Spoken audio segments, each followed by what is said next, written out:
Well, here's another day. Today is Thursday, March the 26th. And today I just want to bring a special message for those that may have been neglected, those that were used, I felt like they were used and misused and then mistreated. I want to lift up a scripture that comes from the book of Genesis, where the story is about a maidservant by the name of Hagar. As you know from the story that Sarah could not have children, and Abraham did not have a legacy.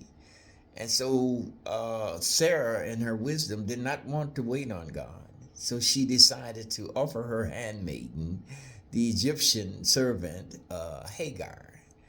And she gave him to Abraham to have this child. And so now once she has this child, once she got pregnant, Sarah began to feel some kind of way. She thought Hagar felt that she was better than her because she was carrying around this baby, something that she could not do. And so Sarah began to mistreat Hagar and began to treat her so bad that Hagar left. And she was ready to give up, ready to turn it in and, to take her and her unborn child. And she thought that it was just going to be dead. It was over. And I don't know if you've ever been mistreated or if you ever been led to believe something was going to be this and it turned out to be that.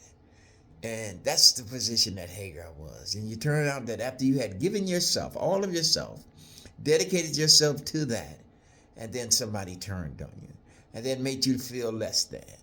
But what happened to Hagar in the book, it's in the 16th chapter of the book of Genesis, is God stepped in.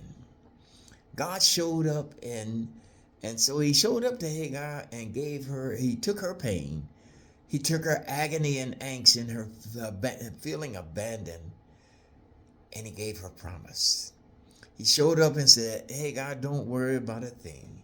He said, your child is going to be a mighty, mighty warrior, head of a mighty nation. And so your child is going to be blessed. Don't worry. Go back to your mistress. Go back to tell them, have that child, and you will see. And Hagar was so grateful, and she began to build the altar there. And that's where, as a matter of fact, Hagar was the first one that gave God a name.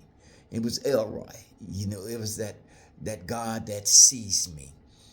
And that's where that word comes from, the God that sees me. And so I want you to know that God sees you.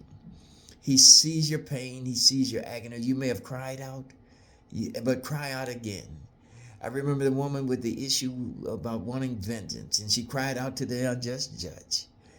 And she kept crying out, and she went one time, and she went a second time, she went a third time, and finally the judge says, let me answer this woman. Let me seek vengeance for her, lest she wear me down to her asking.